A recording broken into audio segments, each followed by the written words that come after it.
You want to be more spiritually mature. You want to grow in the faith, but you don't want to break no sweat. You want these microwavable miracles that when you put a fork into them in the middle, it's still cold.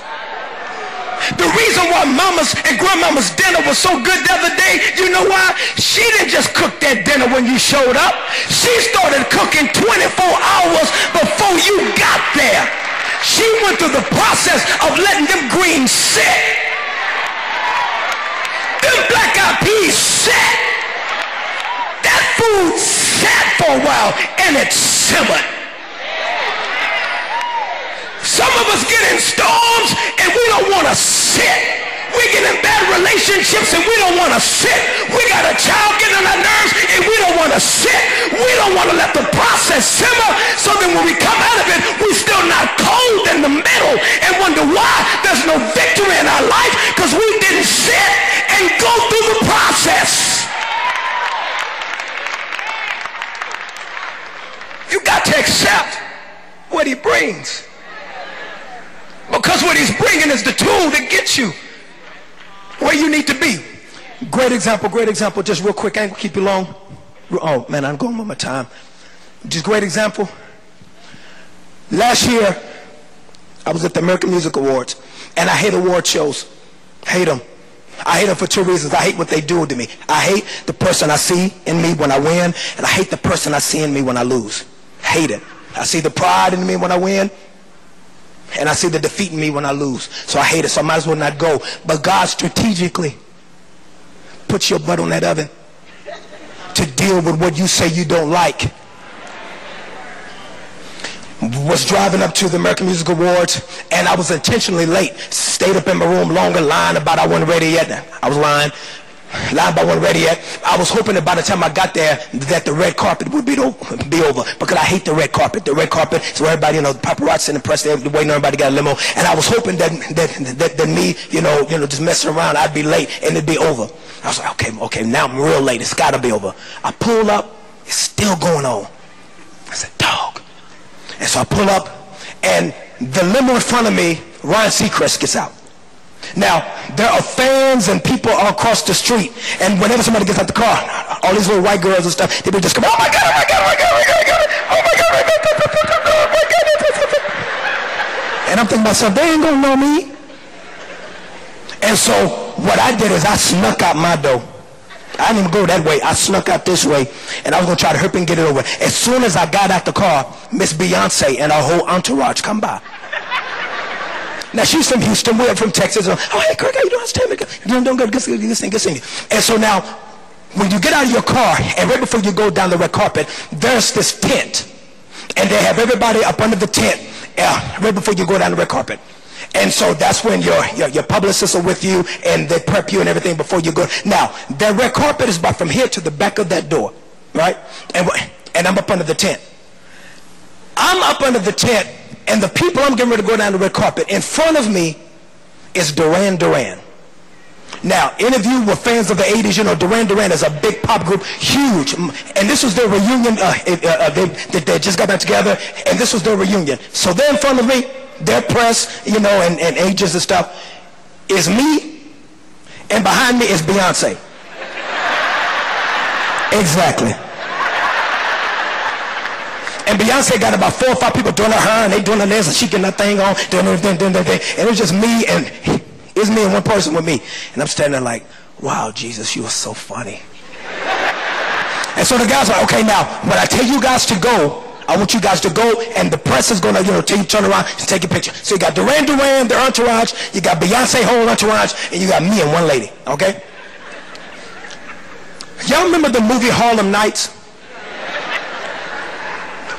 Y'all remember the shooting scene? Okay, so just keep that in mind, okay? Just keep that in mind.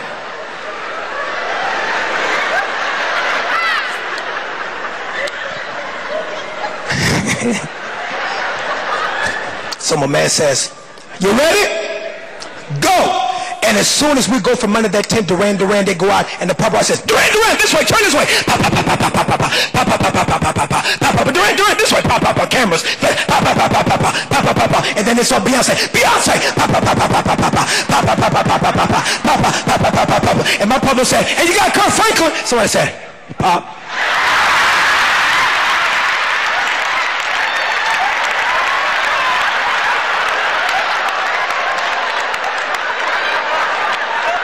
Ready. Pop, pop, pop, pop, pop, pop, pop, pop, pop. Oh, and Beyonce was giving it to him.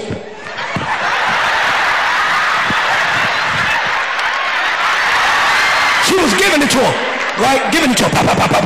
And my public got me, she said, "Hey, we got Kirk Franklin." I think it's about to pop. I think it was like a cell phone up there. And I said to myself, I'm not going to stand here and go through this. So I was finna do the church finger behind Duran them and just kind of just, yo, dig this, y'all. Before I could move, I literally heard God's voice say to me, "No, I need for you to stand here and see what it is to be me in the world."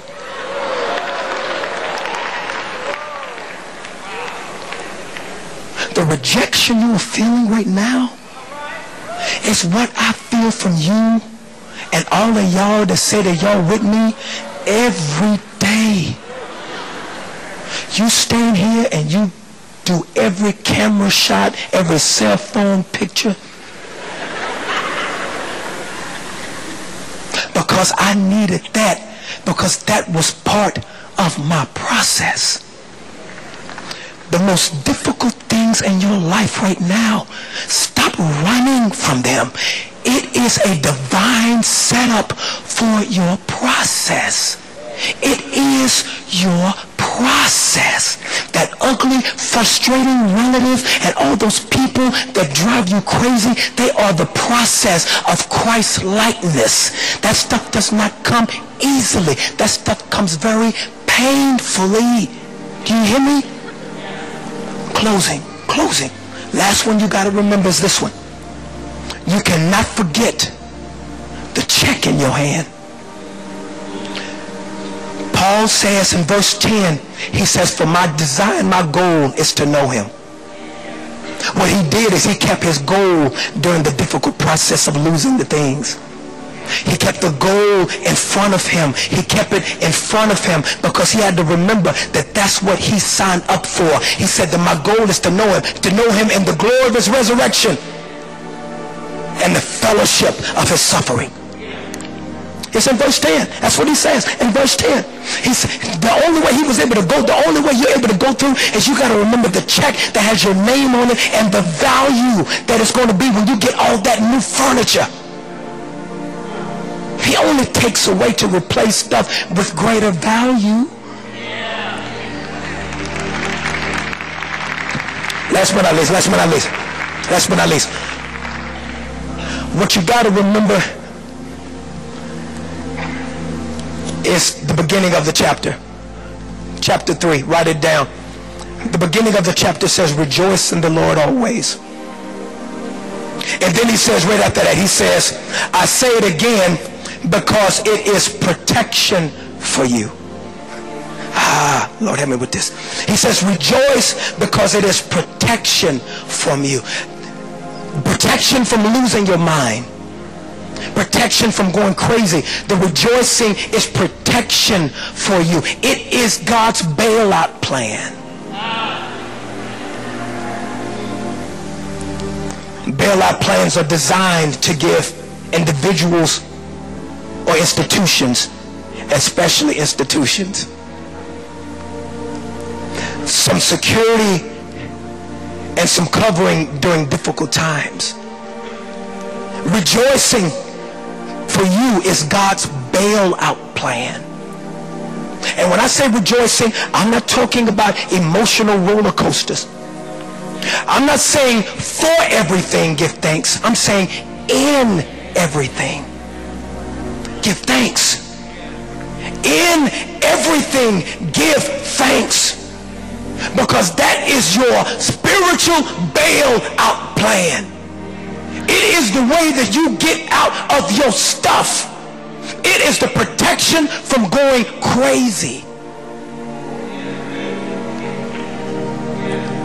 Rejoice in the Lord. And he says, I will say it again. Rejoice. When you leave here, somebody's going to be waiting to steal that rejoice. Something is going to be waiting to steal that rejoice. I'll close it as Bishop comes. My nephew, a couple of months ago, left for Korea. He's newly married. He came over to the house. He said goodbye to us. And I said, you're not mad that you're having to leave? He's leaving for about 4 years.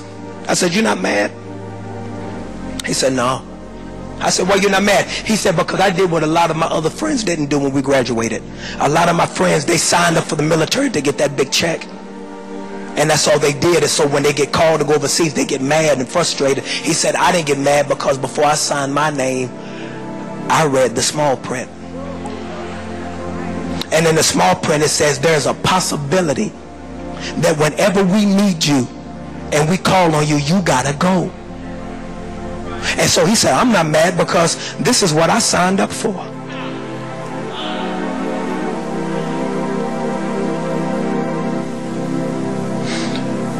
Today as I leave, if you have been more bitter than you've become better by this season, I want to lovingly encourage you that this is what you signed up for. The crown comes with the cross. The resurrection comes with Friday evening. They come together. And if there's stuff in God's space, let him have his space. Let him remodel your life. Let him have his space. If you are here and things are in God's way of becoming your only true God, and they need to be surrendered so that God can have his space to do whatever he wants to do, to give you new furniture, to give you new rooms, to redevelop your life. Come. Come. Come. Come. There's only one God, and that job ain't it. Come, come, come, come.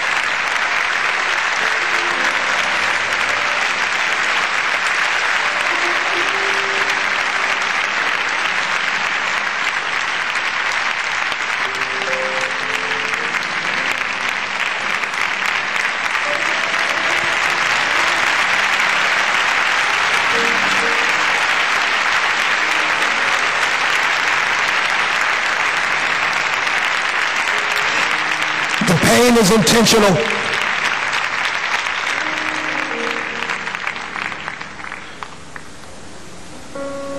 The Christian life was never supposed to be about all that you get. It's also all that you have to give up.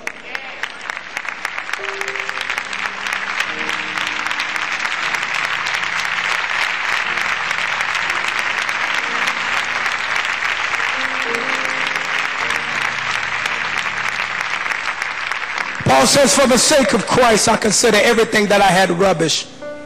I consider it filth. I consider it dung, so that I may have more of Christ. And if we are not ready to be there, we're not ready to really grow. And coming to church on Sunday can end up being a waste of time. This is not a cultural gathering place.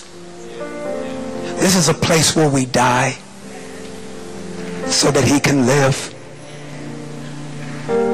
This is a place where we cast our crowns. This is a place where we set the stage for the headliner. And it ain't about you.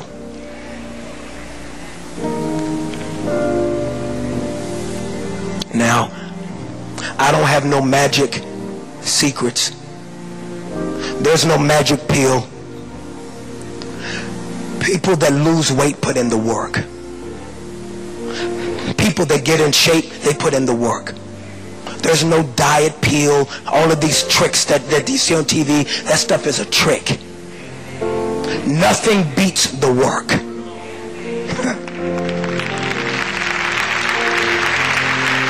Nothing beats the work. That beautiful marriage you want, it don't come by watching marathons of the Cosby Show. Heathcliff and Claire, that ain't the real world.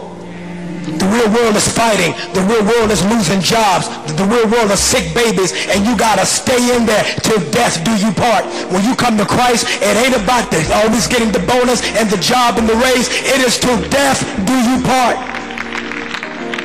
It's the real world. And in the real world, we don't worship just when we feel like it. In the real world, we don't worship just when it's convenient. We don't worship just when he does something good. Because in the real world, we know God's bad is part of his good. The Lord giveth, and the Lord taketh away. Blessed be the name of the Lord. Can I get a witness to know that's the real world? God is trying to grow you up. God is trying to get you out of the cradle. God is trying to get you off milk. God wants you to stand.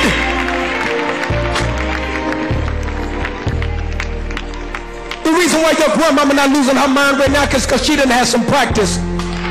The reason why your granddaddy and your big mama not losing their mind right now is because they didn't have some practice. They didn't see these days before. They've been here before. And since we are surrounded by such a great cloud of witnesses, you got somebody by you right now that's done been through it before. I wish I had some help in there. Don't talk about. If you've been broke and God brought you out, I need for you to grab the hand of somebody and let them know you are surrounded by a great cloud of witnesses. If you're going through a divorce and you've been through that, grab somebody's hand and let them know you are surrounded by a great cloud of witnesses.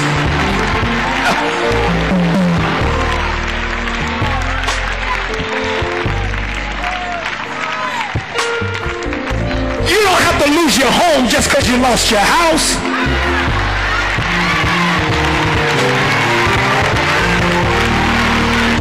I need somebody to worship with me. I need somebody to worship with me. I need somebody to thank God with me.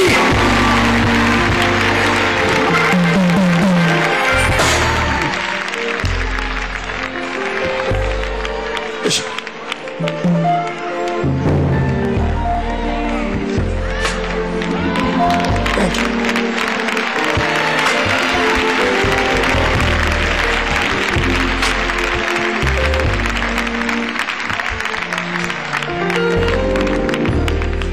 Everyone look at me. Look at me. Look at me. Look at me down there, please. Please. What's more important is not about what's going to happen here right now. The most important thing is what happens when you leave here. See, right now, have you ever gone to like a comedy show and somebody says something funny and everybody in the audience is laughing and the laughter is so big that it becomes contagious and you find yourself laughing, but you see that same show on TV and you may laugh, but you don't laugh as hard when you're at your house by yourself because you're laughing by yourself. But when you're laughing with other people, the laughter becomes contagious. You laughing because the man next to you, he laughing loud, and you really laughing at him because his shirt popping up open, and he laughing, and you laughing because everybody else, and your laughter gets big because you're in an environment of laughter. You watch the same show at the house, and you may giggle, but you ain't gonna laugh like that. When you leave here, you ain't got people behind you clapping. When you leave here, you got bosses and co-workers and relatives and bills that do not care nothing about you or your God. So the most important thing is you got to make your decision now. More about being emotional here, it's all about what is you going to do when you hit that door. Because that's what it's about. That's what it's about. And how you do that is you rejoice in the Lord always. And again, I say, rejoice. So, let's get some practice. Let's get some practice. Because you don't learn plays while you're on the field. You don't learn the plays in the middle of the game. You come to practice. The game is waiting. The game is waiting. But the benefit about us, the type of coach we have, we already know who won. We already know who wins. We know who wins. We know who wins. We know who wins. Forgetting those things which are behind me, I press. Jesus, I pray for everyone down here that whatever they're facing during their remodeling season, that they don't get frustrated and walk out. For the race is not given to the swift nor to the strong, but to the one that will endure. Give them the strength to endure right now. And so, Father, right now, we don't wait until we get there. We create the atmosphere now. We prepare the meal now. We prepare the meal now, so that when we walk out of the door, we get to feast on what we've prepared. So, Father, right now, we practice giving thanks for everything, in everything. We rejoice right now. We give thanks right now. We do it right now. We benefit from the bailout plan right now. We do it right now. I need for you right now. Let's practice it now. Rejoice in the Lord. Right now. Down here. Right now. Right now. Right now. Rejoice for the marriage. Rejoice for the children. Rejoice for the house. Rejoice for the job. Rejoice for the spiritual growth. Rejoice for the breaking process. He only breaks to remake. And it don't have to be loud. It don't have to be entertaining. If it's nothing but just a tear, if it's nothing but just a smile, God will honor whatever is real. Whatever is real. Now, some of us didn't benefit from that $700 billion they passed out a while ago. But we can benefit from this bailout plan. So everybody that didn't come down, I want you to benefit from God's bailout plan. In everything, give thanks. Can we as a body, can we as a family, as broken people, mad, angry, frustrated, even in the midst of that, can we